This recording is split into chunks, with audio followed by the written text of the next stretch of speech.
and I've got webinars until 4:30. So I've got a very busy day, which is super fun on a Thursday. And yeah, it just means that it's a productive week. So It is.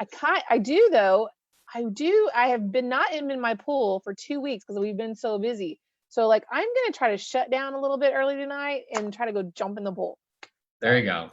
Yeah. I was thinking after this, I was just gonna go kick back on the couch and take a nap and relax. And You know. I'm kidding. I'm kidding. See, I can still take phone calls from the pool though. So see, there's that. That is true. That is why, yeah, we need a pool. Goodness gracious, that sounds nice. Yeah. Just Just a you know what? Just a hot tub. Just a hot tub, Matt. Put a hot tub at there you go.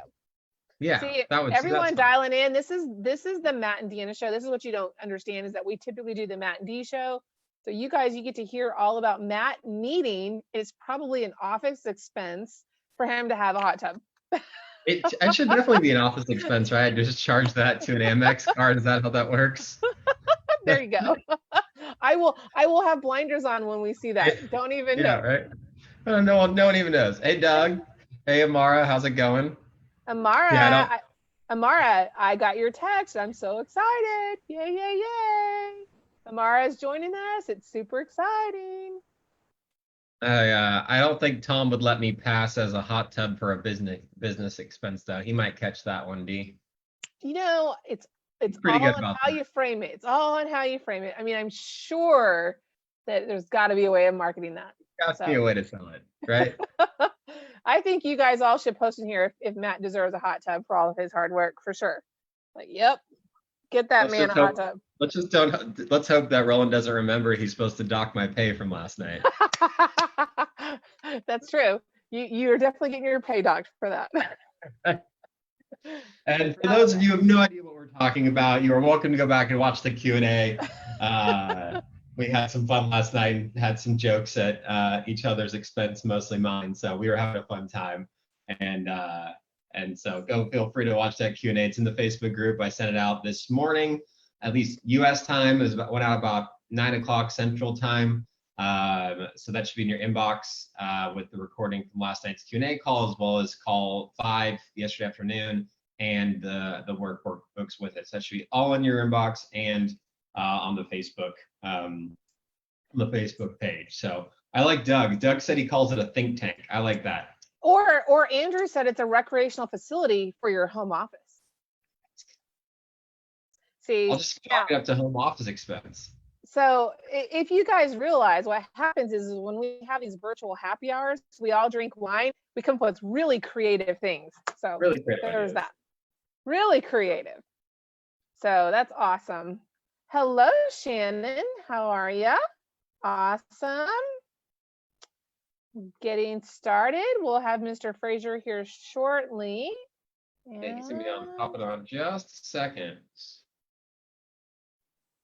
See, Adam, there you go. You want to drink champagne on a virtual happy hour. You know what, Adam, welcome. Let's get you on here and let's make you a co-host. How can we get you up here, buddy? There he is. Yeah, Adam.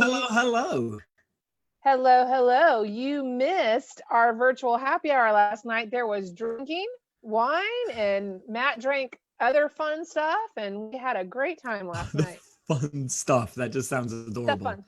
Other fun it's stuff. Adorable. Yeah. Other fun stuff. Stuff. Roland and I drink wine. Matt, what were you drinking? You were drinking a seltzer or something, right? Drinking sparkling seltzer. Seltzer. So me and Eve drink red wine almost every evening, and we cut it with seltzer. There you go. Ah. It's like it's what's that drink? There's a name for it. I can't think. I'll tell you what Adam did. He got me onto hot wine when we were in London. And I tell you what, that is like my most favorite thing in the whole wide world, Matt. Like, I'm not kidding. We were in London and I'm addicted now to hot wine. It's the best. Deanna, the last time I was in Venice, I was going across the famous arch bridge thing. I forget the name of it, the Grand Canal. And so I was crossing the Grand Canal. And this person comes up to me and they've got a table filled with hot wine and hot chocolate. And they're like, hand it to me and in Italian. And I'm like, oh, thank you so much. How much do I owe you? And they're like, no, it's cold. And I'm like, no, I don't understand. How much can I donate something? They're like, no, it's cold. And they were just giving hot wine away because it was cold. And you couldn't give them money. They didn't want it. And I was like, Italians. See, I tell you what, I had never had mulled wine before until I was in London with you and Eve, and man, that was the best. So good. So good. Hey, Matt, have you ever had it? I have had mulled wine. I'm sure it's not nearly as good as it was then, but I have had hot mulled wine. So, yes. It was delicious. We had such a good time in London. It was good. It was so hey, funny. Nino. That one wine bar that we went to, that really cool London Underground place, that was fun. That was fun. So with see, all of y'all get tea drink. You guys get to all get a peek in our little excursions and things that we do when we're all together. So there's that. Was that for Scalable? We were. No, it was in December. It was our Scalable Mastermind. And Adam was generous enough to come over and teach with Roland and Ryan. And so it was amazing. It was at the holidays, Christmas, so everything was beautiful. And there was mulled wine, and Adam and I, we loved it. It was fun. Hello, Roland. How are you? I am fantastic. How are you guys doing today? Fantastic. Very good. Doing well. Nice. Hey, Adam, how are you?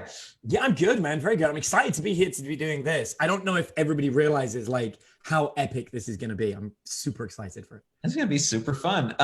So we've got a bunch of folks on. Welcome everybody to the call. It's wonderful to have you here. I'm going to move to my speaker view so I can see all of your beautiful faces.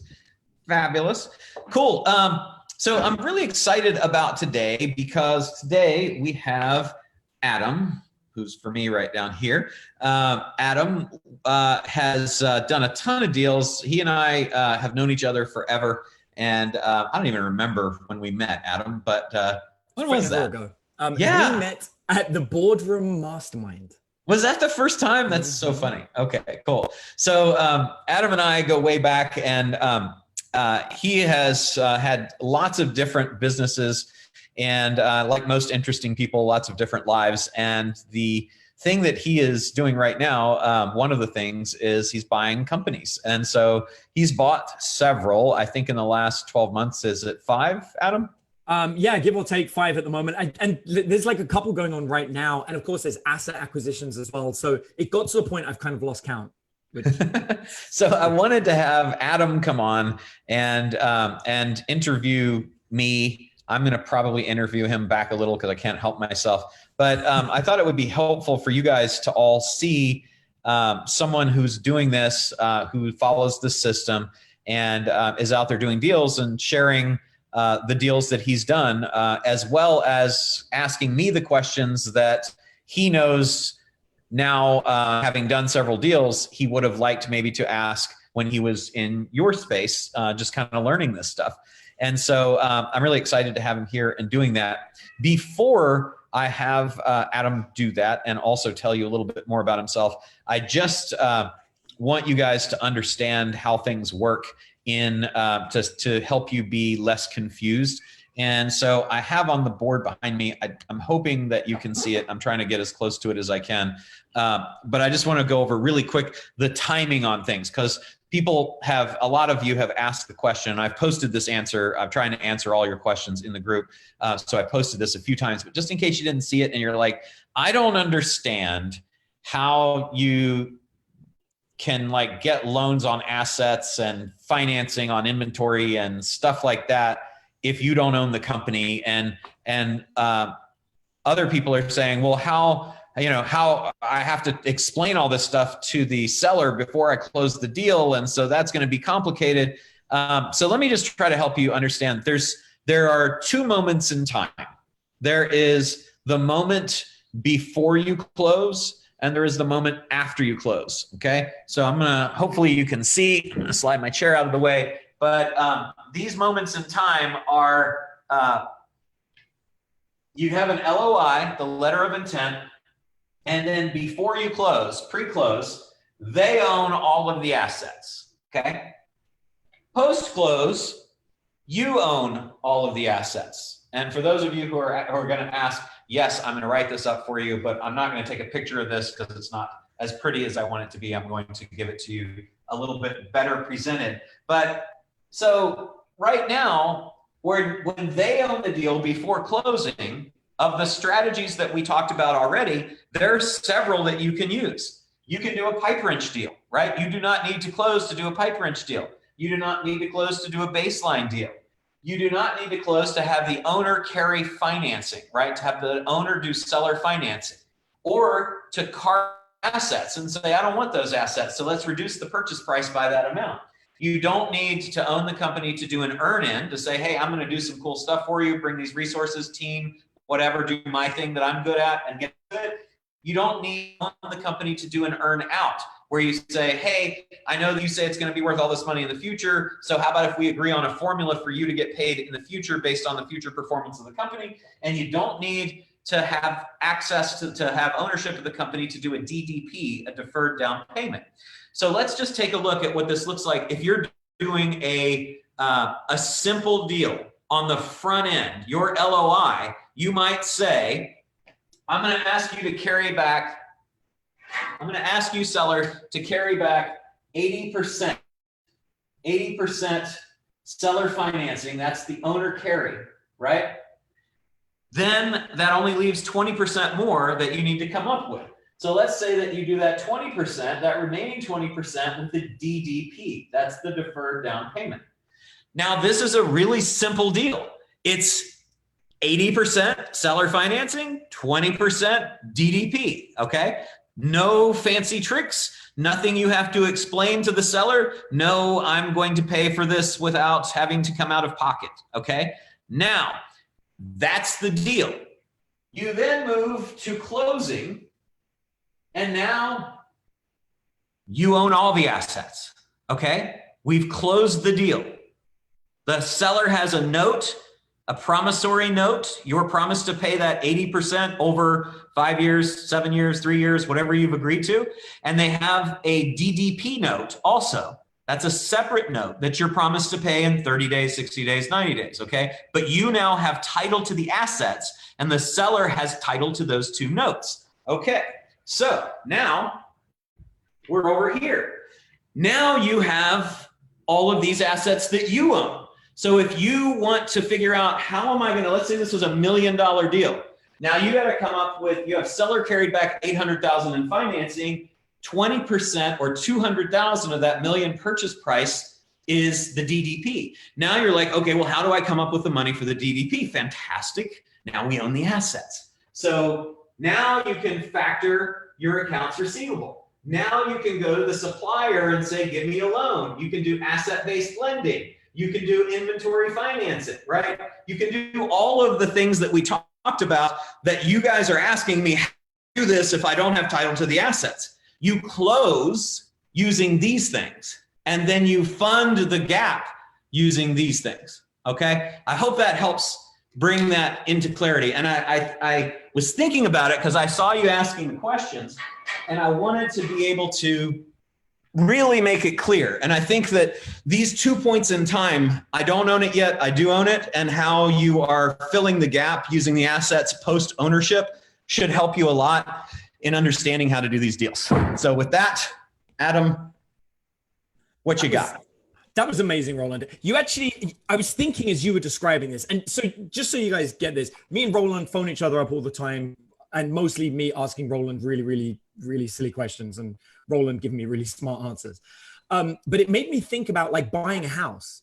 When you purchase the house, you own the house, but you're still paying it off. If you were to Airbnb out that house, you'd be using the assets, which is the house, to generate revenue, which you could then use to pay off the house. And if you were smart about the way you did it, it would pay for itself. So if you guys can understand that, in many ways, what Roland is teaching you in this is how to buy lots of houses for no money down whatsoever, except the houses are businesses.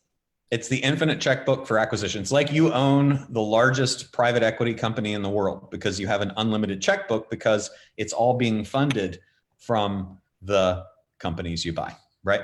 Yeah, cool. It's genius. Adam, would you tell everybody a little bit about who you are and what you do? Yeah. So I'm a serial entrepreneur at this point. I spend a large amount of my time helping businesses grow and scale, mostly by teaching them things that I've learned from Roland, just for everybody to be very clear about this. I regard Roland as one of really only a couple of people on the planet that I would ever trust with business advice. And Roland taught me a superpower, which is I can buy businesses or business assets for $0 down. And that has fundamentally changed everything in my life. And my favorite story, actually, Roland, if you don't mind, is the business deal that was brought to me by my 9-year-old. Yes. Which is, I think, one of my favorites. I love it because I also love that it illustrates that deals come. The 27 sources that we gave everybody, and I got people going, but I need more. It's like, you don't. Just let the system work for you. So your story is perfect. Yes, please tell it. Thank you. So my son, we live on a ranch. We're about we're about 40 minutes outside of Austin on a 44-acre ranch. And I love it. Thanks to Roland, I've made more than enough money. I can just live here for the rest of my life and I don't have to do anything. However, I like doing things. And so that's what I spend my time doing. And my son, Dungeons and Dragons at our local game store, which is in the middle of nowhere, Texas. And one day my son comes home and he's devastated. And he tells me, Dad, the Dungeons and Dragons store is closing down. And I'm not going to be able to play Dungeons and Dragons every Wednesday anymore. And he's sad about it. And then my son, being smart, I made my son read Rich Dad, Poor Dad when he was like 7. He comes to me, he's like, Dad, can you fix it? Can you fix the business? And so I go in and I speak to the business owner. And I'm like, look, what's going on? And it turns out there's some little nuances, but the long and short of it is he's trying to sell it on Craigslist for $25,000.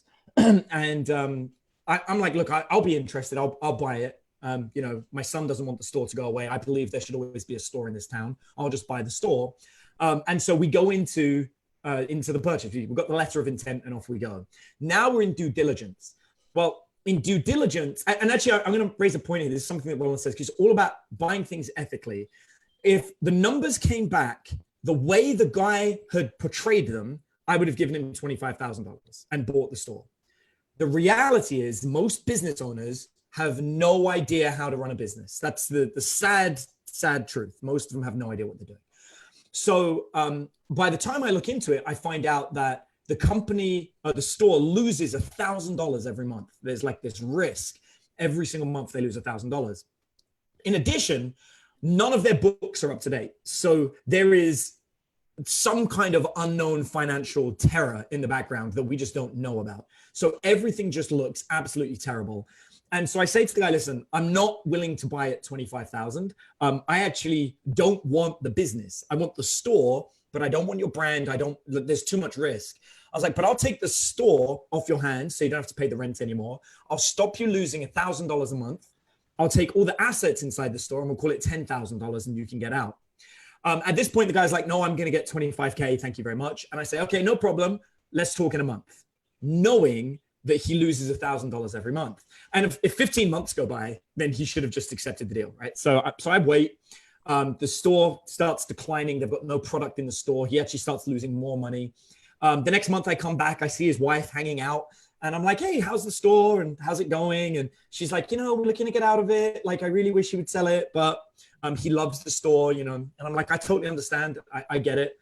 A month later, I go back to him. Hey, how's it going? And he's like, yeah, it's still really bad. I'm like, are you ready to sell? Yeah. I was like, I'll buy it. It's a real offer. And so the guy agrees.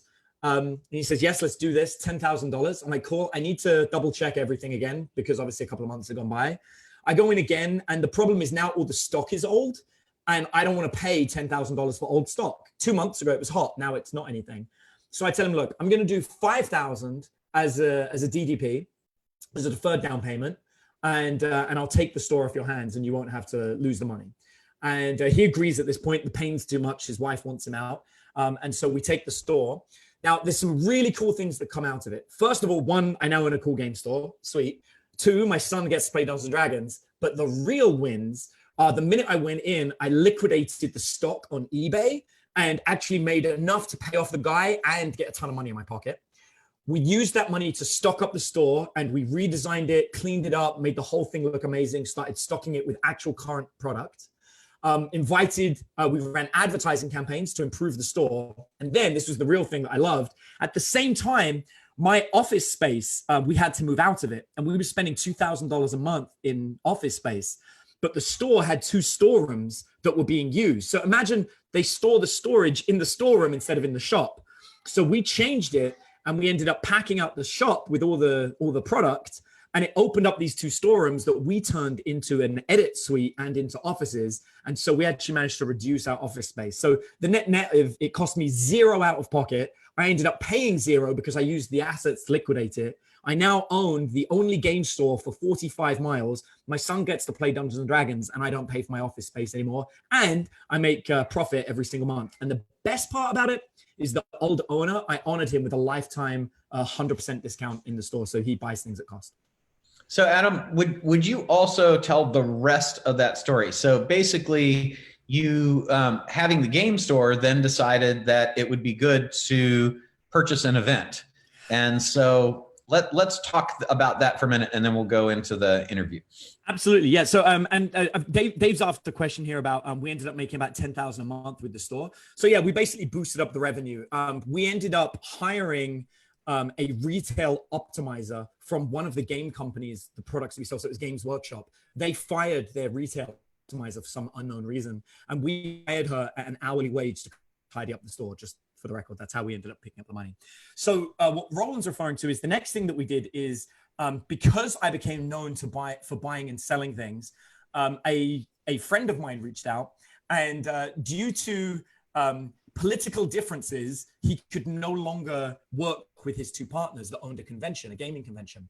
And I don't know if I told you this, Roland, but the fascinating thing about it is I wasn't the only one in the purchase process for the gaming convention. Yeah, there was somebody else wanted to buy it. And so we went head to head. They wanted to sell 60% of a gaming convention to me. And they had a flat rate of how much they wanted to receive. And somebody else went in and said, we want to buy it, but for 0. And their argument was they should get it for 0 because they're Austin based and they know the community. That was their amazing negotiation. I said, no, I understand you guys want to get your money back because obviously this is a political situation and there's emotions involved. Would you accept DDP and then payments? And they said, no, we need cash. We're out. We don't want anything to do with this guy ever again. And so this time I needed to get smart about it. And so I contacted a friend of mine who I knew was interested in deals like this. And I said, would you be willing to give me the money for this purchase? In return, I will break down what I'm doing, show you everything, give you any business coaching you want during this time to help me out with it. I was like, you'll get no ownership over the convention, but I'll open everything up to you. You can be a VIP at the convention anytime you want. And my very good friend who often invests in things and he's good at things like this said yes. And so I used that money to buy them out, which resolved the conflict there. And we ended up owning the gaming convention, which is the largest wargaming convention in Austin. So cool. I love that.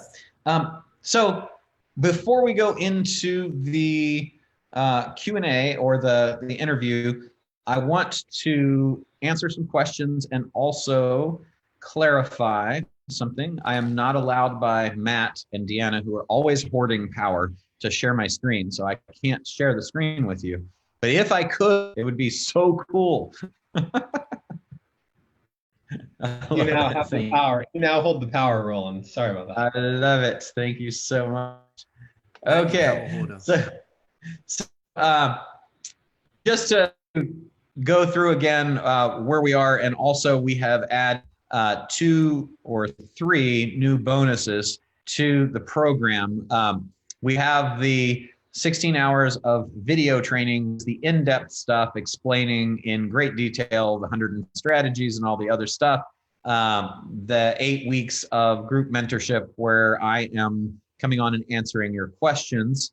And the 153, you have 27 of them in the challenge. There's 153 total deal sources. The 57 different agreements, checklists, scripts, models, and templates, including now our Excel analysis software. So we also are giving you, it has drop downs where you pick the different things that you're going to use to fund the deal, whether you're doing carve outs and all that kind of stuff, and does the analysis for you and tells you how much cash that you have that you can work with to bridge the gap.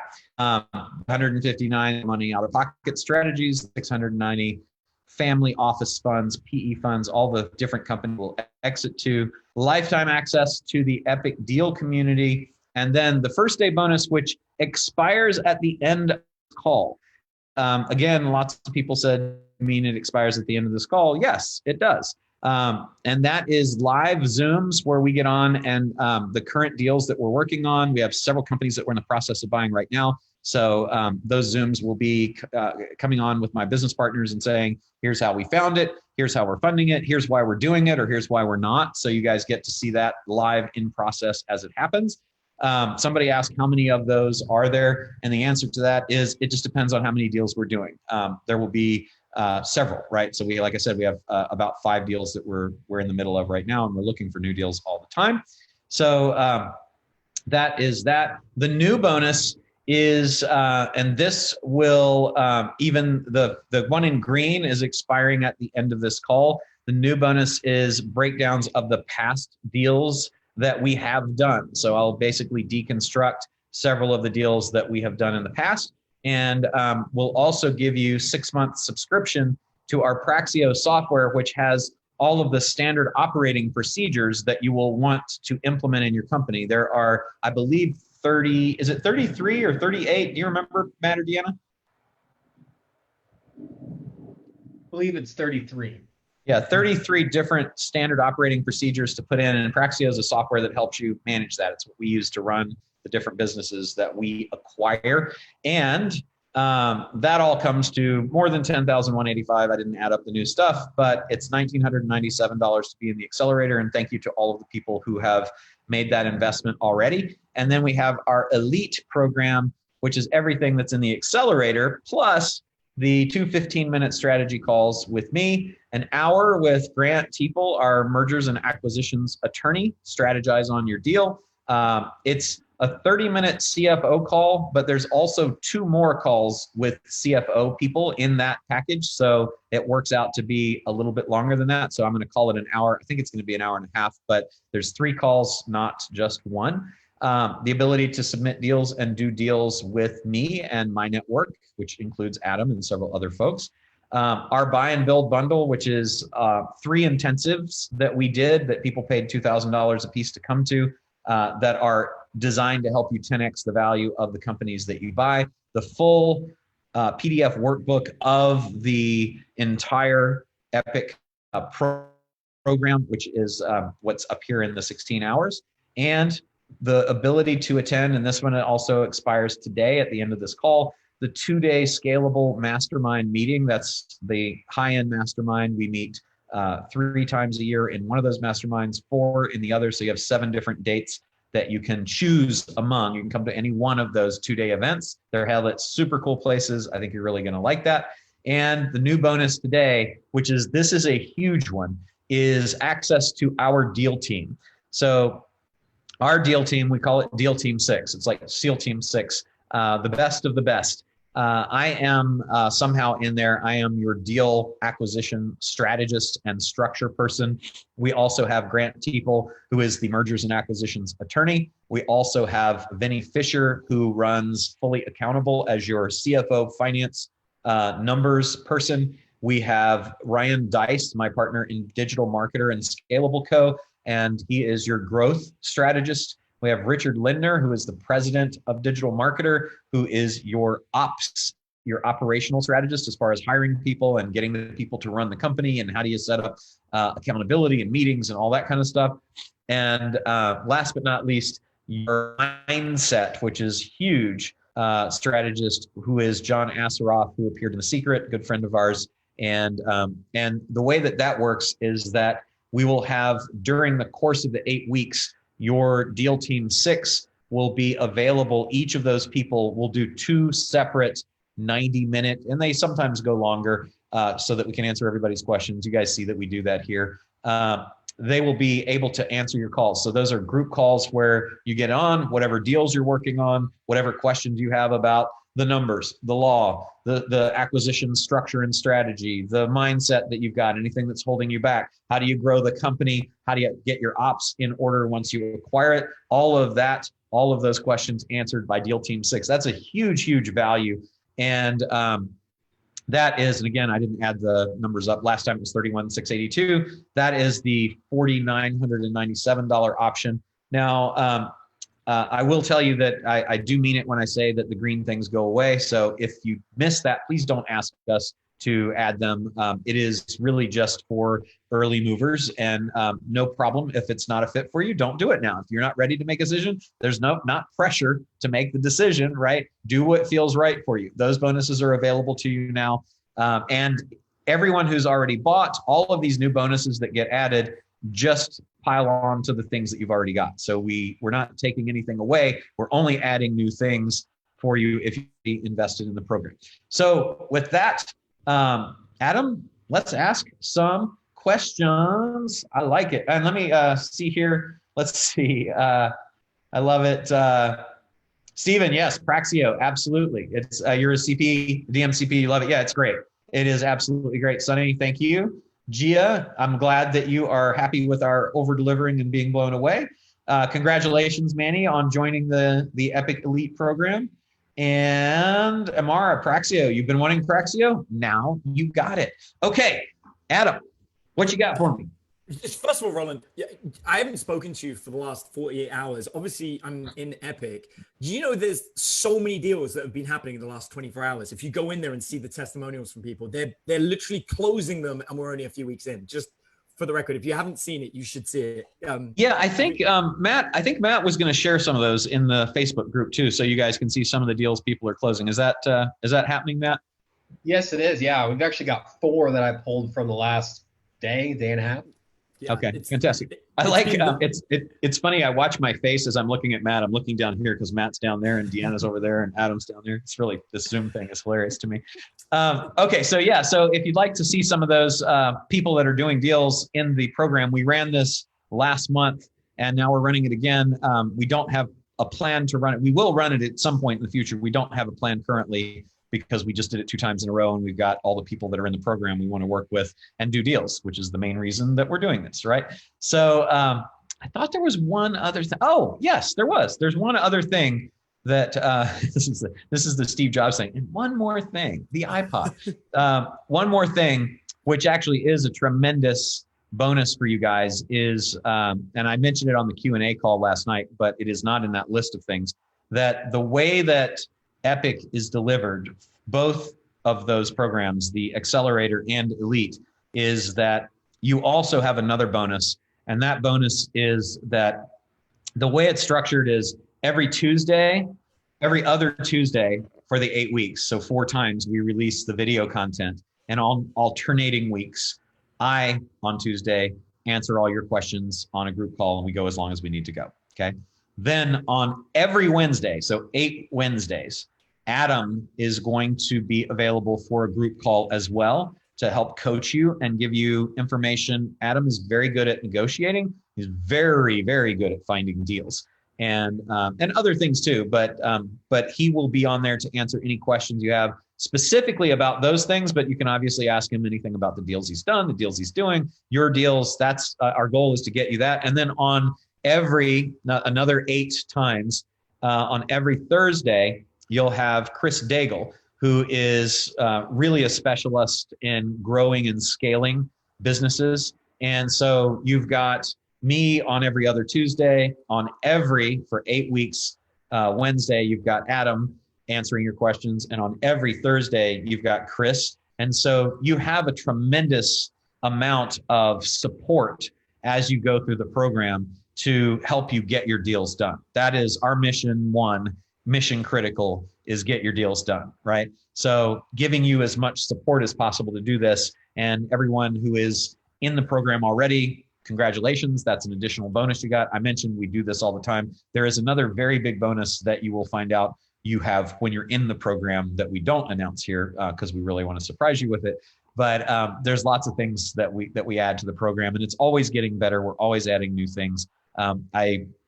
I don't remember if I mentioned the deal software that that we use. We're going to throw in to these programs as well. So that'll be another thing that gets added. So we just try to keep piling on the value as we find things that'll help you do deals. We want to, to support you in that. So with that, I'll finally shut up and let Adam ask questions. No, yeah, it's great. I'm just excited because I came straight from one of those calls, so I've got it all in my head still. But so here's a question for you, Ron. This is something that a lot of people that's come up with them. We had a guy today, and he's like, I don't know what kind of deals I want to do. I like the idea of buying businesses, but I don't know what kind of deals I want to do. Is there like a way that somebody should be looking at certain kind of deals, or should they just do any deal that comes along, in your opinion?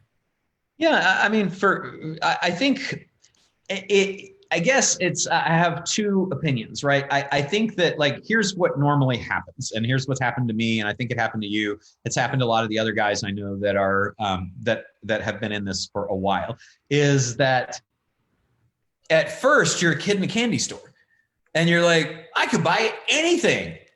I could buy everything. I could literally buy a candy store, right? And you just go about, and then you go buying stuff, and then you find that you've got 7 companies that have nothing to do with each other. And that's cool. But then you say, well, where is the leverage in that?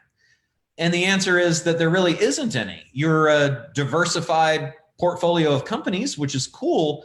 But you'll find as you get into this that the private equity companies and the funds and a lot of the very successful investors tend to pick niches, and they do that so that they can aggregate companies through strategies like roll-ups, where you're buying lots of companies that are competing with each other and you put them under the same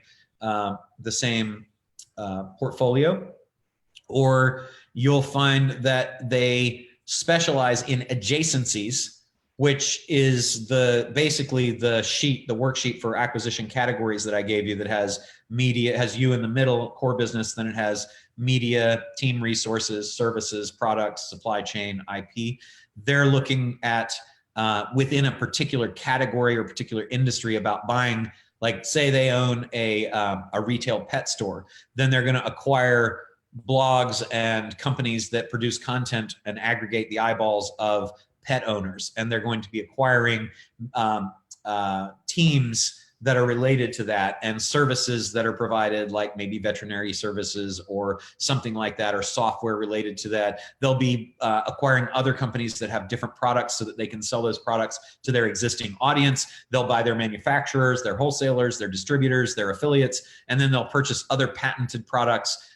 So other patents, they'll license products to add, they'll buy customer lists, other intellectual property like that, copyrights and trademarks, other brands, logos, dead logos, what they call zombie logos. So that's where you ultimately go. So I apologize for the long answer, can't help myself. The smart thing to do is to pick something ideally that you both enjoy and have experience or some level of connections or understanding in, and then use the worksheet that I gave you to identify related supporting companies to acquire.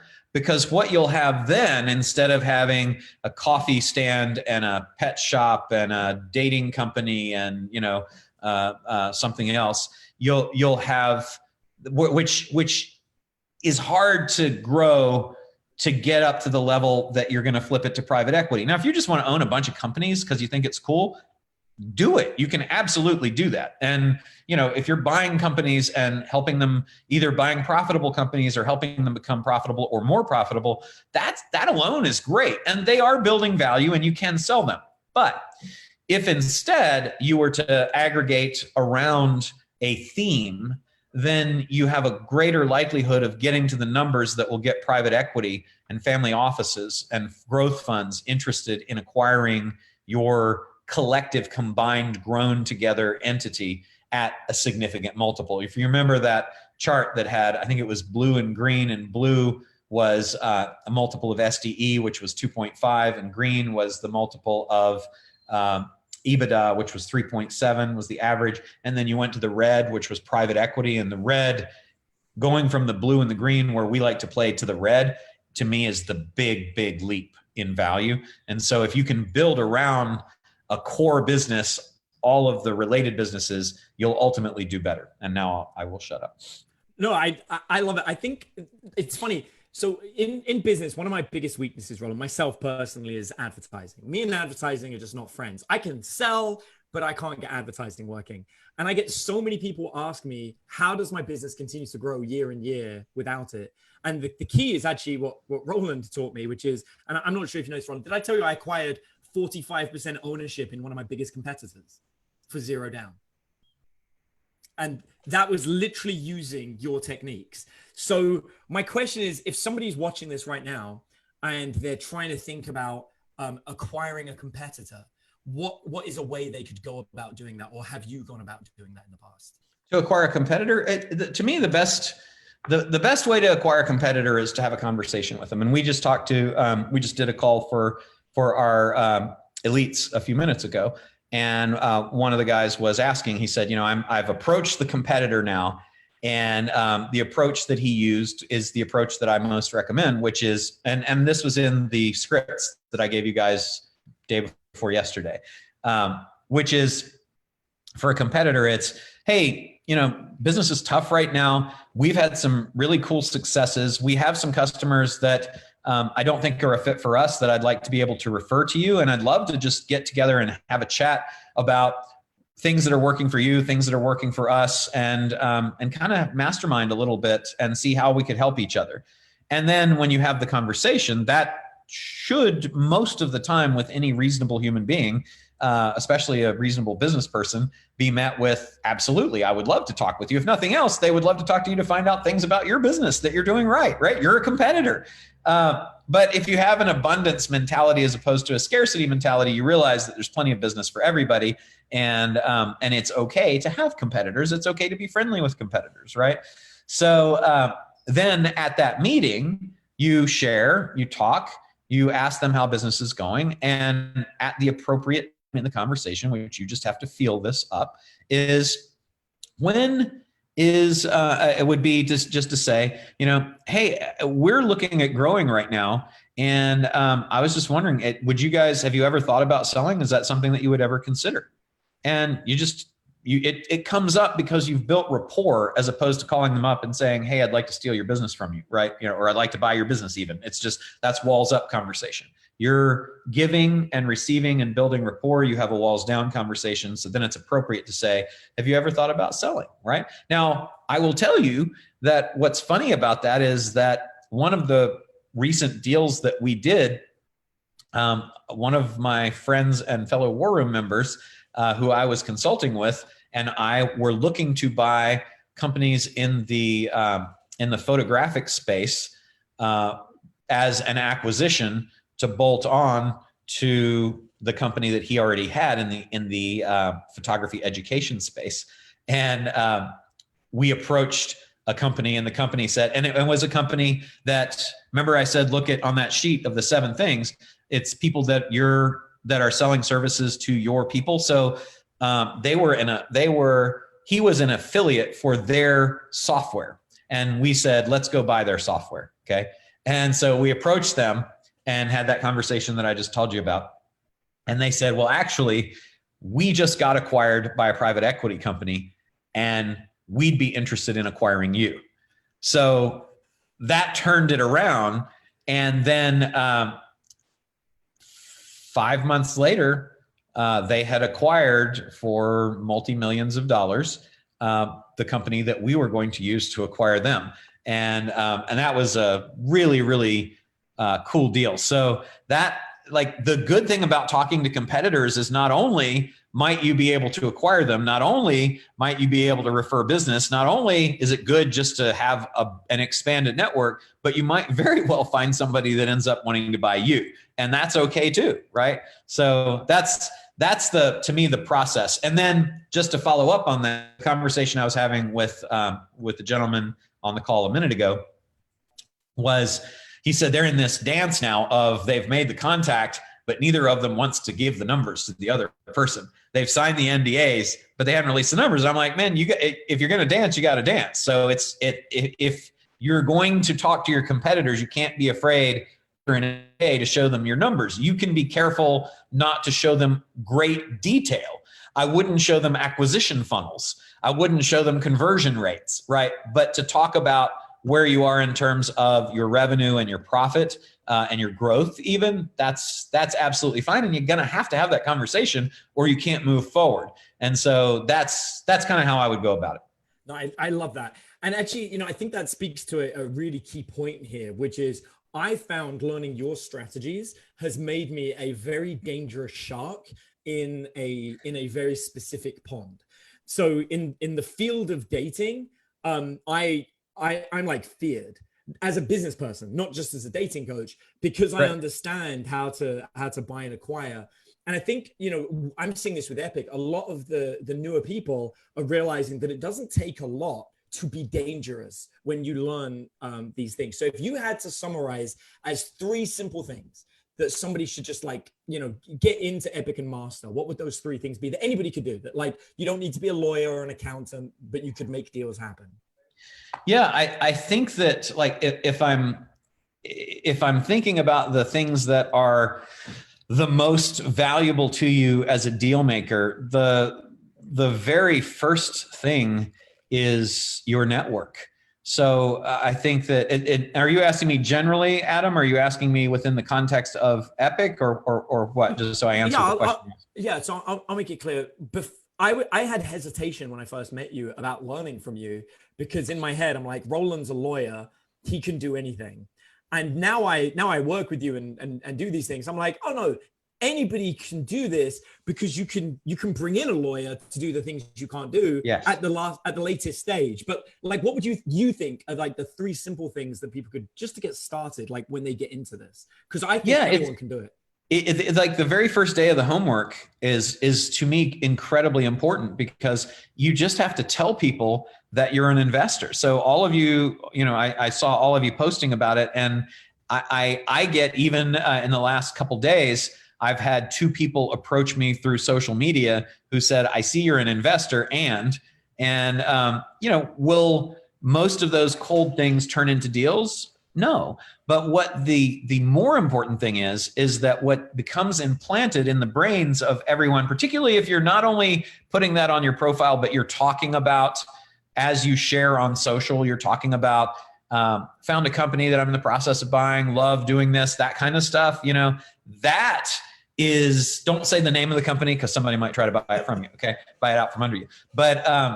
But that will cause people to see that you do this, and then people will start bringing you deals. And to me, I love having you tell the story about your 9-year-old bring you the deal, because to me, it's truly possible to get deals and probable to get deals from everyone around you. So just like if you hadn't had a conversation and said, this is what dad does, you didn't say, now go out and find me some deals, young man, right? You said, hey, this is what I do. You talk about it around the house. You talk about it on social. So people know that you do that, including your friends, your family, your kids, right? And on social, there's so many people that are out there that you're connected to that you don't even realize that are in your network that are watching. I had a call today from someone completely out of the blue who said, I just want to let you know, I've been following you for a long time, and I'm in the process right now. Our business has taken off. It's going like crazy, and I'd like to get some help with the business, and that will turn into a consulting client. And the consulting client to me, this is the other thing. I don't think I've talked about this. The cool thing too about letting everybody know what you're doing and letting people know that you do this is, I think I mentioned it, I charge $18,000 for a half day, which is 4 hours of time. I do that not because that's going to, make a difference in my life. It's great. Don't get me wrong. I like it. But I do it because it's a filter of deals. It's a filter of people who are serious about deals. I'm actually doing one this afternoon, right? And so I get people from all over who are referring me people to do these half days. And so if I did nothing else, and I'm telling you this because I recommend that you all do this too, is establish a rate that you are comfortable with to do a consult. You have all of the knowledge of how to do this magic stuff that you have learned through the challenge, right? And as you go into those of you that invest in Accelerator and Elite, you'll have even more knowledge, right? So this is a toolkit that is of great value to a lot of people. So by sharing on social and in your interactions, you'll, long answer again, you're just gonna have to cut me off at some point. This is number 1 of 3, right? For networking. So, but I would recommend that you establish a fee for a consult. It could be for an hour. It could be for 4 hours. I find that most of the deals that I'm consulting on take between 2 and 4 hours to talk about. The average is about 3 to kind of get straight. And then that leads to deal flow, right? So that's awesome. It's people pay you to get their business in front of you to get your advice. And then very often that turns into equity for you in those deals. So that's networking to me, which every one of you knows how to do, is really, really important. I then think that it is an ability to have an open mind. And I've seen that you guys do, because I watch how you respond, and I get some pushback, but that's because of me failing you. Like when I have to explain this and say, look, these strategies apply before, these strategies apply after. That's because I am learning how to communicate with you in the best way possible to share this information, right? But you guys get this. I explain it, you get it. So you are open-minded, which means that you can then become the next thing, which is creative. But I will tell you that if you don't fancy yourself creative, you don't have to be, because creativity can be learned, right? It can be learned through modeling. I believe that the 3 greatest ways in life to advance yourself is modeling, mentoring, and masterminding. So to me, you find a model. I've got one for you. I do this stuff all the time. Adam contributes to it. Matt and Deanna contribute to it. Chris Daigle contributes to it. All of the people, Grant and Ryan and Richard and John Asseroff and all the other people that I work with on a regular basis and my network are helping to make this better for you. And then I take it and refine it and teach it to you so that you now have a model that you can use. If you want to, I learned this from Tony Robbins, we speak on Tony's stages, and I was Tony's attorney for several years. I learned from him that if you want to accomplish anything, think the thoughts and do the things that the people who have the success that you want think and do. That's very simple. So now you've got a model. So you already have that, right? Now, then it is mentoring. So mentoring is what we're doing with you guys during the challenge. It's what we do with you during Accelerator and Elite. And it doesn't have to be us, but you definitely want to get somebody that does this stuff this way, right? There are other people that do this stuff this way. There's people that we've taught, and we would be honored to be able to be your mentor as well, right? Then it's masterminding. How do you get to be part of a community of people who are doing the kinds of things that you want? And again, that's what you've got here. You've got community. So we've given you model, mentorship, and mastermind during the challenge. We give you model, mentoring, and masterminding in the Accelerator and the Elite program. And that ability to participate in those 3 kinds of things will, to me, ensure that you can be successful in anything that you do. So those are my 3 things. I absolutely love it, Roland. And I think like people don't get, one of the reasons I wanted to share this is because none of those things require you to have a legal background or an accountancy background or anything like that. And it can be, and I can see you in the chat, it can be intimidating to see you do it and be like, well, of course, Roland's successful. He knows this, but actually the skill set you use, I know many lawyers and accountants that can't do what you do because that's not the factor. The factor is the modeling that you've just created, which I think is incredible. Roland, it's I want to take a minute because I see in the chat, because I'm looking for questions too. But I see several people who have who've come on board. I think Kareem and Amara and who else? Deanna, Dolores, Jean, Amara, and can I just jump in really quickly, guys? I just posted in here too that Karen's in here to help me. You guys are, this is exciting. Like my phone is blowing up, Roland. Like it's amazing. So, That's so everyone, everyone that's coming in, we're so excited to have you. Please know that I'm answering as fast as I can. I see my emails. I see the Facebook posts that you guys are posting. I'm on it. And Karen's here to help. I posted her info as well. So we're going to get you guys. Don't worry. The bonuses are good and we're going to get you. Welcome, but welcome everybody. It's really is. It's an honor to get to work with you guys. It means a lot to us that you put your faith and trust, and we do our best to. We don't do our best. We actually succeed. We do over deliver, and we will get you through this. You got this with this team. So thank you for that. Okay, Adam, go ahead. All right, I'm gonna do a share that you don't know about, Ronald. I need to tell you about the fun deals. In the last 2 weeks, 2 of my competitors have given me percentages of their company. They just reached out and messaged me. And I was thinking about it because it's what you said. I'm at a point now where other dating companies come to me and they say, hey, I'm not having the success that you're having. And I heard you acquire people. And I don't talk about the dating acquisitions because I know because it's just giving me leads. I don't have to pay any money. Someone just like, here, have some customers to sell to. Right. But yeah, so I never really brag about them to you, but it's funny. That's the skill set that you've given me. And I think it's funny. I'm looking at the chat and seeing these people. I don't know if you have a business and you get this rolling, once it gets going, you'll just be given leads and they won't realize that's what they're giving you because they're just underutilizing. And that's fantastic. Who did you buy? Who did you get? Not like tell us the names, but what were the companies? So there were 2 different companies. One of them is a dating coach that I use as a coach in my company. And I knew his business wasn't succeeding very well. And so we've been sending him clients and he's basically just facilitating them for us.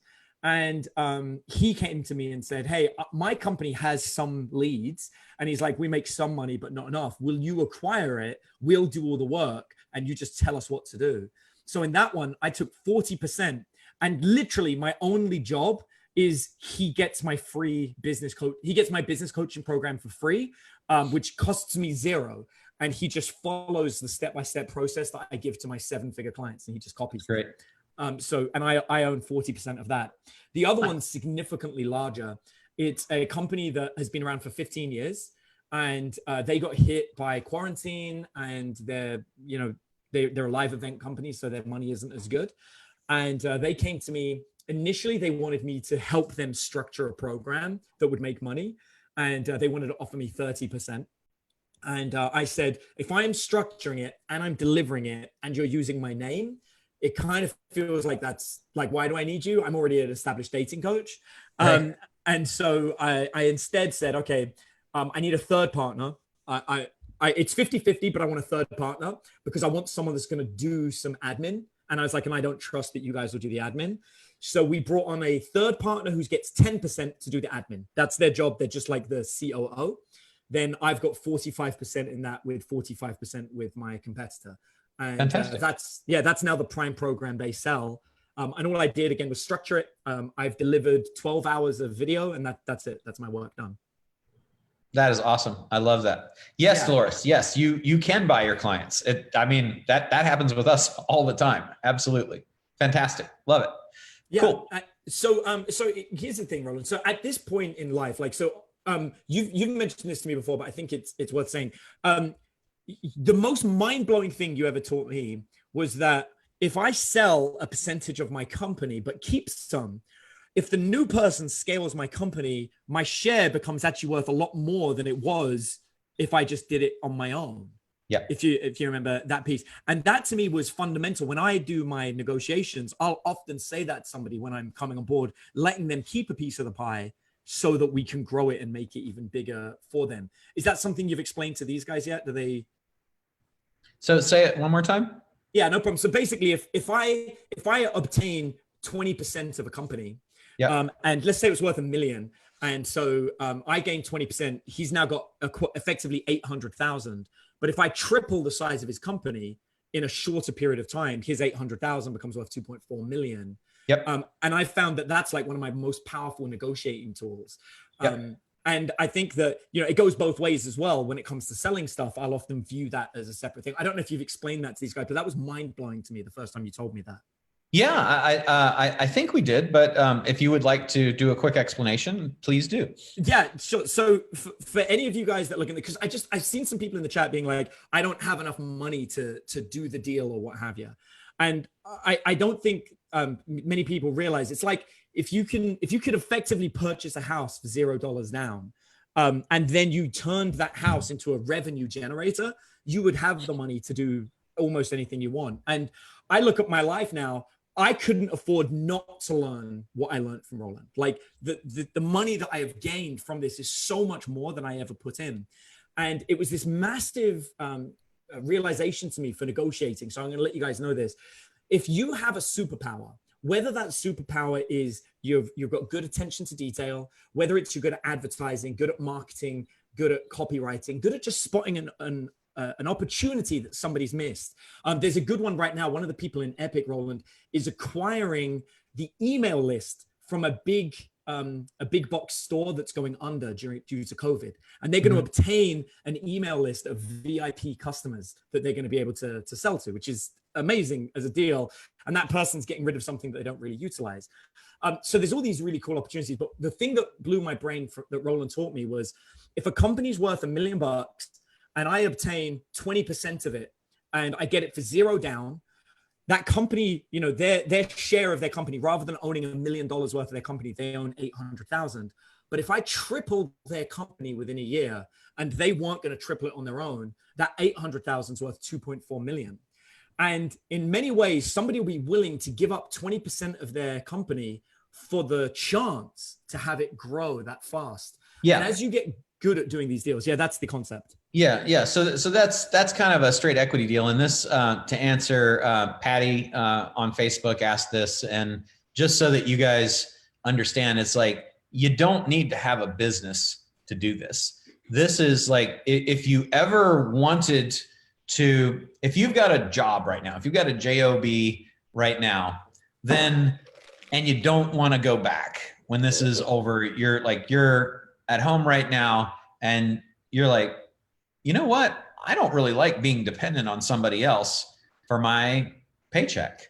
I want to be the person who's in charge of that. Rather than having one client, my employer, I'd like to have 50 clients or 100 clients as a business myself. Well, I can't think of a better way for you to get from not having a business to having a business than to do this. And particularly in the environment that we're at right now, when so many businesses are having a hard time. But they're having a hard time because they're not pivoting and they're not adjusting in the right ways. Our businesses are up, right? The people who I've been talking to, the people who I consult with, their businesses are up 1, 2, 3, 400% in the last 90 days, right? Crazy, because they're in the right businesses and they're pivoting in the right ways. And so what Adam was talking about is basically an earn in, right? So one of the ways that we talked about, and I didn't spend a lot of time on it, but I want to spend a minute on it right now. So if you have no business at all right now and you want to get one, then the easiest way in the world, you don't even need lawyers to do this, right, is to do an earn-in deal, what we call an equity deal. And that's where you take anything that you know, and keep in mind that you now know how to do this, right? You now know how to do this. So if you say, I got no skills, no money, no list, no nothing, you can still earn into a business. And all you have to do is talk to people, right? So if you've got a business that you'd like to earn into, then you can go to them, and let's say that you don't know how to market. I know a lot of you do, because a lot of you came in through digital marketer, right? But if you know how to market, it's really easy. Hey, I know how to market. I'd like to come in and help you blow up your business in a good way. And I'd like to do that. I'd like to have a piece of the company for doing it, because I only do these deals when I can have an equity participation in the company. Ideally, you do it on a hybrid deal so you get some cash and some equity, right? To me, that's the best way to do it. So then you've got a piece of the deal. If you don't know how to market and you don't know how to manage and you have no skills at all that you can think of that are of value, you now know how to acquire companies for no money out of pocket. So go in and say, I'm a growth consultant. I would love to help you grow your company through acquisitions. My specialty is acquiring businesses with no money down. How on earth could you possibly do that? Well, you've got 5 days of content to tell you exactly how to explain that, right? And when you do, people perk up because this makes sense, and because it's real, and because because you can do it, right? And a lot of people know people that have done it. So I think that's an excellent point, Adam. And to me, the way that you do those deals is either they give you equity when you come in, and some of you are like, well, but who's going to do that? They don't know me from Adam. Get it? From Adam. They don't know me from Adam. And the answer is it's okay, because then you can do a deal that's performance based. You can say, okay, I'm going to come in and I'm going to do this. And when I achieve, and I think I mentioned this in another call, the performance that you want is always things that I do, not results. When I identify 5 companies for us to buy, then my equity vests. When I close a deal on a company, my equity vests. As opposed to when I triple the business, that's harder because that's a result that's outside of your control, because maybe COVID comes along and all bets are off, right? Things change. So that I think that's the way to do that. And then you can also do baseline deals, which we taught, which is you say, look, and this is exactly what I say. Look, you've already got a company. This is a deal that we did a year or so ago. You've already got a company. You're doing $7 million. You're making about $2 million in profit off of that. I don't want any of that. Okay. What I want to do is I want to come in and I want to help you grow the company through acquisitions. And when the business for everything that we generate on top of that 2 million in revenue and profit, I want to have 50% of that. And when I have tripled that business, when that 2 million becomes 6, then I just want 50% of the whole thing. And they said, yeah, right? Because as Adam said, their half at that point, and he used 80%, but their half is worth now 3 times what it was before. So even with you getting half of that 3 times, they still are 50% ahead of where they were before. Okay. So that's very, very important. Thank you for asking that. I appreciate that. Yeah, no problem. And actually, I love what you said. Everyone watching this, you have the skill set. You can go into a company and say, I'm going to help you acquire your competitors. That alone, you just go and do that for people. I would have loved if somebody had done that to me 5 years ago. Hey, I'll come into your company, take 20% as I close deals where you own your competitors. Yeah, that's great. Thank you. Yeah. Stephen, to answer your question, Stephen said, if you're essentially working as a CMO within the business, do you have any idea what kind of equity to try to go for from a strategic role? It depends on the size of the company. Like a CMO in a large company might be able to get in the 2 to 5% of the company range. Like I'm talking a big company, but in a smaller company, in an under $10 million company, if you're pretty valuable as a CMO. So I know that in one of our companies, one of our CMOs, we gave 10%, and that was a multi-million dollar. It was an over $10 million company at that time. So it's a very valuable thing. There's no harm in asking, right? And that was on top of his salary, which was fixed and variable comp. So he had a very, very healthy fixed salary plus variable comp based on performance plus 10% in the company, right? That's the power of having that skill. Okay. And let's see. I've guided one of my students through a 50% deal as a CMO, an under $1 million deal, under $1 million a year. 50% was totally doable. Yes, exactly. And okay, cool. You gave 10% or let him buy 10%. Yes, excellent. We gave him phantom stock, which I don't want to have to explain because it's complicated, but we gave him, Xavier, phantom stock that was 10% of the company. So he has to buy to exercise, but the buy-in price is a favorable valuation. It's about 80% less than the current valuation of the company. And so when we split off part of one of those companies and sold it to somebody else, he received his 10% of that. There wasn't an amount that he had to pay for that at that time because we sold off part of the company. He had the phantom stock deal. If we exited, he got that. So he still owned the rest of the company. And when the parent company sells, which we're in negotiations to do right now, then he'll receive a bunch of money, and he'll have an exercise price that he has to do, and then he'll be able to buy, but it's at a very favorable price. So cool. Okay. So there's a really good question I wanted to show in the chat, Dan, if you don't mind. Somebody said, can you share some of the deals that you did that turned out to be a dud after you closed them and how you dealt with them? That's Avi Kumar. And I found, and I don't know if this is just me, Roland, I've not done a dud since following your method once. I haven't done a bad deal. And now I'm wondering, like, did I get lucky? Or is that just your method? Because now I'm like questioning, like, why haven't I had a bad deal? Yeah, I mean, if you do, I guess the biggest thing I can tell you to avoid a bad deal is it's the Malcolm Gladwell Blink thing, right? The whole book Blink, which is a great book, but it's one of those books that you can have 100% of the value in a couple of sentences, which is if something you have all of your experience and knowledge to tell you, to guide you along the way, which we call intuition. And if you're in a deal and something doesn't feel right, then don't do the deal. If you're in a deal and you don't like the other person, don't do the deal. If you are in a deal and you are so excited that you recognize, hopefully, that you're in what we call deal heat, then don't do the deal. So I think that's the big thing. So yeah, I haven't had any, I've had deals that didn't work out, and I'm sure you have too. And they've been disappointments that, we've had 3 deals in the last 5 years I can think of that didn't work out the way we wanted. That's bound to happen.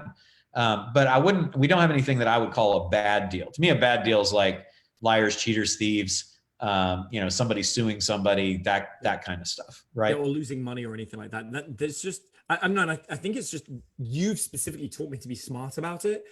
I always try to make sure that the deal has like a hidden bonus that I care about. And I usually care about the hidden bonus as much as the money. Yeah. And I found that's been bonuses, one thing that I forgot to mention also is that for all of you who have invested in the program and all of you that do, we have a 300% success guarantee because we want to reverse the risk. So if by the end of the 8-week program, you don't feel that you have received, and this is your call, right? If you don't feel that you have received 300% in value of your initial investment, then we will continue to support you and mentor you until you do. So we're here to help you succeed. I'm going to answer a couple other questions that are in the Q&A. You guys that submit to the Q&A are actually doing this the way that is the official way. So I wanted to honor you by answering your questions too. Calvin asked, I think this was one of the deals you were talking about. He said, why wouldn't you use the money you're making for the 60K rather than asking a friend? Yeah, that was, I believe you're talking about the convention. And the reason is because they specifically wanted a down payment in advance because they wanted out of the deal. So the idea of using the money we generate was just impossible. It would have had to come out of pocket, and then I could have paid myself out of pocket. But why come out of my pocket if I can find the money in another way and it can come out of somebody else's? Yeah, I agree with that. It's the velocity of capital. The more capital that you have out in the universe working for you, the less that you take away from what you've got, the better you will do, because then that 60K that he found through another way, which is also, by the way, becomes a fun game. When you have that extra 60K, maybe there's the deal of a lifetime that comes in he needs 60K for, and he didn't have to use it in the other deal. And now he'd have to go into a different pot to get that 60K to do this deal. Instead, get as much as you can going through these techniques that we teach so that you don't have to do that. So you have more capital available. Xavier said, where can we find the 27 deal sources? That was on one of the slides on either day 2 or day 3, Xavier. I'm not sure which one it was, but if you look through the workbooks that you guys have, it's on one slide and it says right ways to find deal. There's 3 columns of 9 different sources. Kim said, how do you, Kim said, I thought we have until 5 p.m. Eastern today to get the deal. Did we say that somewhere? Because I want to be sure everybody that we're being fair with everybody. I don't believe so, but Kim, if we did, let me know. There was a post, I think, Matt, because someone screenshotted it to me. So I've been telling people, if you email me and let me know, then we'll honor that. Yeah, I see. And Laura, I see you as well. We said until you have the end of the day today. That's fine with me. I don't. If it was supposed to be to the end of this call, so I apologize if we sent mixed messages, but we absolutely stand by what we say. So if we said till the end of the day today, then it's to the end of the day today. And also, I want you to know, because I know Deanna's getting hundreds of emails and texts and calls, and it is just us that are doing this, and by us I mean Deanna. So as long as you say I'm in before, I guess now the end of the day, as long as you say I'm in, if we don't get back to you, we won't let our being overwhelmed cause you not to get the bonuses. So as long as you say I'm in, and we have that time stamped either in the chat here or in the in an email or text from you, if it takes until tomorrow to get back to you because she's got so many calls she's doing, then you'll still get the first day bonuses. But if you don't, you won't, okay? We do, again, we stick by what we say. So, okay, this is Ellie, how do you formalize or legalize partial equity ownership? That's just a contract, Ellie, just as you would have an asset or stock purchase agreement that is to formalize the purchase of a company, you would have that same type of agreement, only instead of purchasing the whole company, it just says part. And Bray, do we shy away from foreign companies? Is that too specialized for us right now? So there are more complexities, Bray, but we do purchase foreign companies. Probably the most foreign company that we bought was the True Conversion deal, because it was, and I think I'm going to remember this right, it was a Hong Kong company that was physically located in Karachi, that was owned by a Danish citizen who was living in the UK, purchased by our United States subsidiary. So we got 5 different jurisdictions. And one thing that we learned in that deal that I had not dealt with before, because we hadn't, it'd been a long time since we bought a company in the Middle East, is there's a list, like a blacklist of companies that you have to go and be sure that the company you're sending money to Pakistan to buy isn't on the blacklist and you're not supporting terrorism. So like it's amazing. When you buy foreign companies, there are extra complexities, but we've also purchased these in Hong Kong and Brazil and South Africa and other places. And it's just the lawyers are different. The lawyers are located in those jurisdictions. And so you have 2 sets of lawyers you get to pay instead of one in the jurisdiction that you are buying in and one in your jurisdiction. But yeah, they don't scare me at all. They don't scare me at all. We bought a company in the Philippines and it's just that we had to have 2 sets of lawyers being sure that we complied with both the United States laws that applied to the deal and to the local Philippines laws that applied to that deal. There's a question from Jean Okay, Christopherson in the chat saying they just paid online for the program. Is there anything else they have to do right now? Say that one more time. Jean Christopherson just said they just paid online for the program. Is there anything else they have to do right now? I don't think so, Dee. Nope. Hold on. No, I've got you. Several of you have already been emailing me, telling me that you're in, and I'm watching it. So as far as that, you're good. I'm going to be emailing everyone by the end of the day today, kind of the onboarding process. So just look for an email from me today. But right now, if you're in, and we're excited to have you. Welcome. And welcome, Jean, and welcome, Royce. Wonderful to have you guys in the program. Also, Jerry, great to have you in the program. Thank you very, very much. Yeah, it's nice to be back. I appreciate that. Thank you, Stephen. Filipino. Okay, I'm going to say it that way. Calvin, welcome to the program also. It's wonderful. So thank you, guys. We're really excited to have you in. Anything else, Adam, that you can think of? So no, I didn't know if you knew this, but inside Epic, a lot of the people there have been asking questions if we can create assets for them. So I've been creating custom bullet point scripts for people that they can copy and paste and use. So everyone that joins, I'm assuming all the new people will get those old bonuses that I've been creating for everybody as well, right? So for people that want to just copy that, so that should be a no-brainer. So I think, Roland, the biggest question that I want to ask you, and then I've got to dive because I'm going to go and teach the Epic people, is what deal are you most excited for right now for you? Like if you could do a deal right now, what would it be? You know, with COVID and everything and businesses struggling. Oh gosh. I mean, I'm always most excited about the deals I'm working on right now. So there are 5 that are in our hopper right now across our portfolio, but we are aggressively looking for more. So we're sending, you know, we've are hounding our employees right now to identify the companies around that 7 companies on the worksheet, and as well as the assets, those media assets, by the way. Gosh, right now, to buy websites that are ranked, to buy Facebook groups, meetup groups, to buy events. We have an event that we're negotiating. That's actually 6. So we have 6 deals we're working on right now. I'm really excited about the 6 deals that I'm working on right now, which are 3 SaaS companies, 2 media assets, and an event.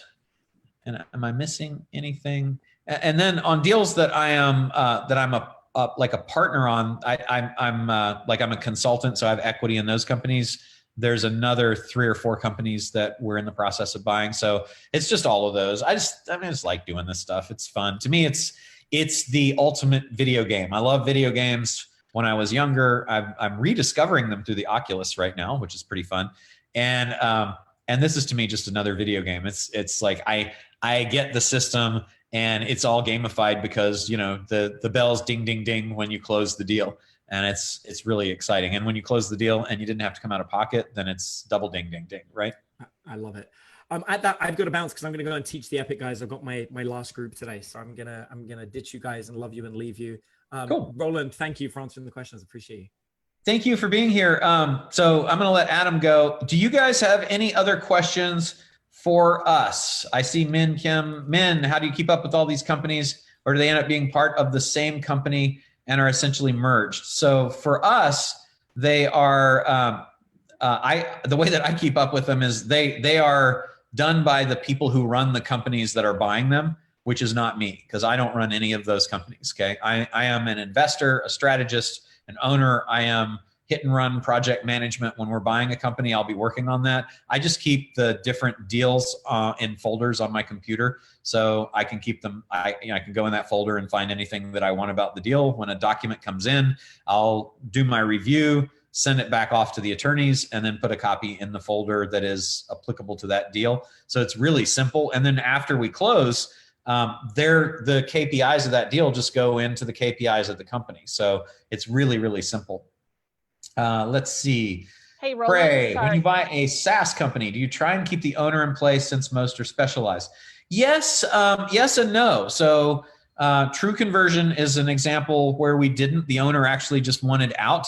And because we already had Justin, who is our head of ops at Digital Marketer, we just said, okay, Justin, now you are the guy for that company. And so he just took it over, and it was pretty seamless. So so it just depends on the deal. But no, let's see. Hey, Roland, can you I'm having a lot of questions. I want to see the slide real quick about the bonuses. Can you just pop that up one more time? Yep. Sorry. Yes, I can. Thank you. And guys, it's www.ethicallyprofit.com. And I'm getting a ton of your texts and emails. So thank you again. But thank you, Roland, for sharing that slide one more time. Yeah, absolutely. So let me pull the chat back up here. Oops.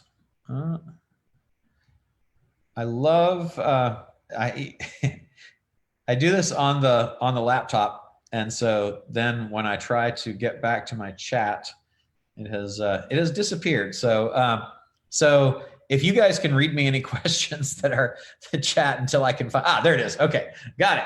Thank you. Okay, let's see. Okay, that was the SaaS company question. And you're welcome, Min. Dolores, are you sending the schedule of calls, time and date, so she can block all of her time ahead? Yes, Dolores, I got your email and I've responded, so you should be good. Okay, good. Dave, how much oversight goes into a company that you own if you're not part of the operation? Like, are you checking numbers monthly, quarterly? So it depends, Dave, on the company, but we do everything through a software called NetSuite, so I can log in anytime and pull those reports. We also are in the process of using a new software that Matt and I conspired to buy behind the backs of our operations people. Don't tell anybody. Called Grow. Is it grow.com, Matt? Yes, it is grow.com. Yeah, grow.com, which gives us a dashboard on the kind of the state of the company. And then NetSuite gives us the financial stuff. So Grow is like metrics of Facebook pages and how many new people are coming on and sales and stuff like that on a daily basis. So we'll look at that. And sometimes I'll look at something, if we're in the middle of a project, I'll look at something 3 or 4 times a day.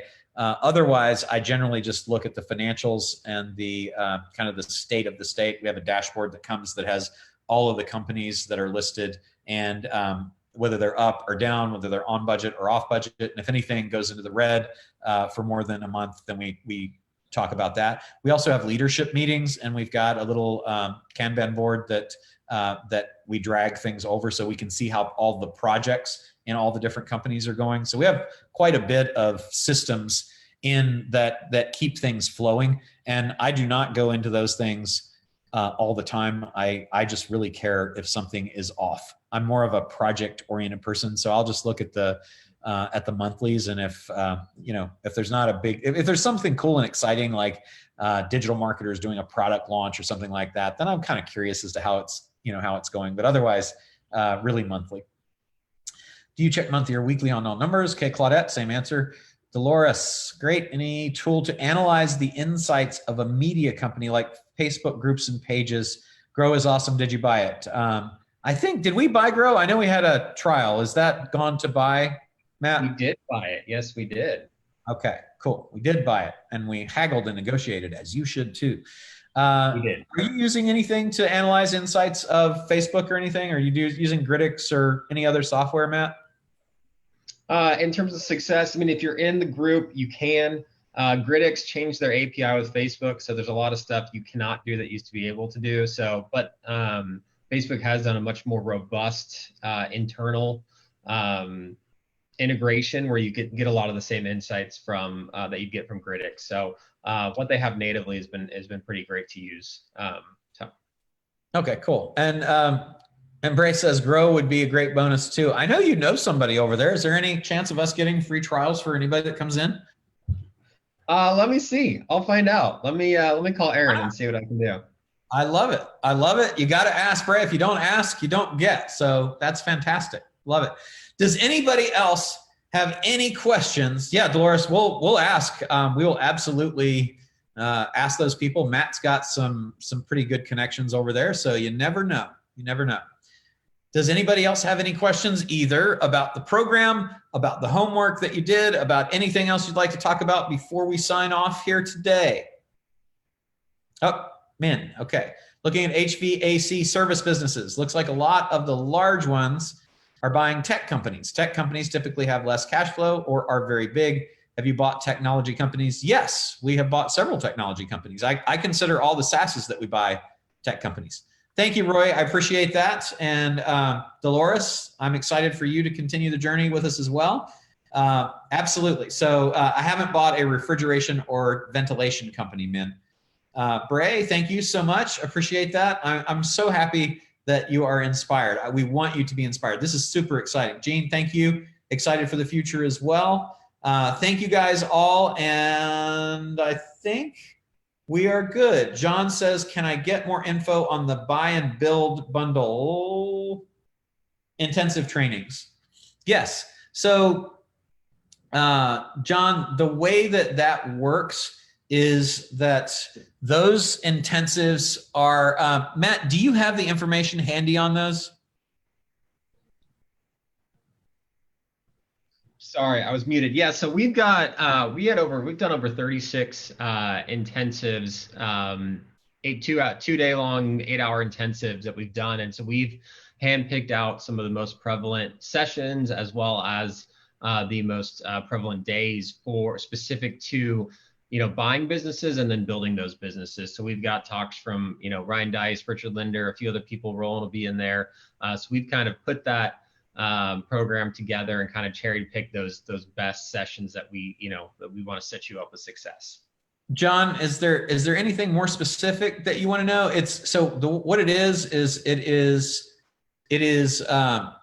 the intensives are 2-day intensives that we do live, usually at Digital Marketer, and we film them with all professional equipment and gear and that sort of thing. And they are we have taken the ones that we think and some of the sessions that we think are the most valuable and pieced them together for you with respect specifically to growing a company. So it's all about how can you take, so the goal behind the buy and build bundle was to give you what you need once you complete the deal to grow the company to make it more valuable. And I don't see any more questions from John, so awesome. Gia, your homework is going to be tomorrow. I know on the call last night, I said we were going to try to do it today, but Adam was not available either tomorrow or the next day at this time. And we wanted to keep everything at this time because it makes it easy for you guys to know when to show up, when we're going to do things. So the homework will be tomorrow, Adam. Matt, is that correct, or Deanna? Sorry. What was the question? Sorry. The session where I do the breakdown on the homework of the bath bomb company, is that tomorrow at the same time? 1 o'clock. 1 o'clock. 1 o'clock Central. in 1 o'clock in the Central. middle of nowhere where Deanna lives, also known as the Central of America. And Matt lives there too, but he moved out of the Pacific time zone. I can't even believe it, Matt. But in the real world of the West Coast and East Coast, that is also known as 11 a.m. and 2 p.m. And I'm just giving Deanna a hard time. We love her and we love Matt. So so I'm going to break down the bath bomb deal for you then. I was going to do it today because I kind of am excited about it and I saw lots of you guys posting about it. But Adam, being the difficult person that he is, was like, I can't do any of those other days. So we'll do that tomorrow. And Roland, we did have a couple questions. And so the answer is yes. I just wanted to announce it here. If you'd already bought the accelerator like last night, and because of the bonus that he offered today, you want to upgrade to Praxio, just shoot me an email, text, call me. I can do that for you. So don't worry, we can upgrade you. I don't want you worried about that. I've had like 3 or 4 people. So you guys know who you are. I've already responded, but if you would like to upgrade, we can take care of that for you. Yeah, we can up until the program starts. When the elite program starts, I don't want you to get behind. I want you to get the full value of it. So if you would like to upgrade from accelerator, you can do that up until the program starts, which I think is sometime next week. I don't know when it is. It's whenever they tell you it is, because I just go where they tell me. So thank you guys for coming in today. I really appreciate it. And thanks to Adam in absentia for spending the time. Deanna, you're amazing as always. Matt, you are amazing as always. Would you guys let everybody know the best way to get a hold of you one last time, and then yes, we'll go from there. Yeah, and one mistake we made, and I'm sorry, Roland, I told you wrong. Tomorrow is the VIP call. Saturday is the deal stat call. I apologize. I'm very sorry. Oh, okay. So they're all at the same time. Okay, great. So again, don't listen to me. I don't know anything except that I look at my calendar and it says, please be here at this time. And that's what I do. Deanna is the boss of all of us and runs the show. So we do whatever she tells us to do. Thank you guys all very much. Looking forward to seeing you on the next call, which will be tomorrow. Talk to you then. Thank you. Hey, real quick, if you guys want to stay and give me a testimonial, I would like to hear from you. So if Matt, don't hang up on me. So if you want to just stick around for 2 seconds and literally just tell me what you love about the program, we would just want to get your feedback. So after everyone leaves, just stay right here and we'll do a quick little video testimonial. Thanks, everybody. Awesome. Thanks, everybody.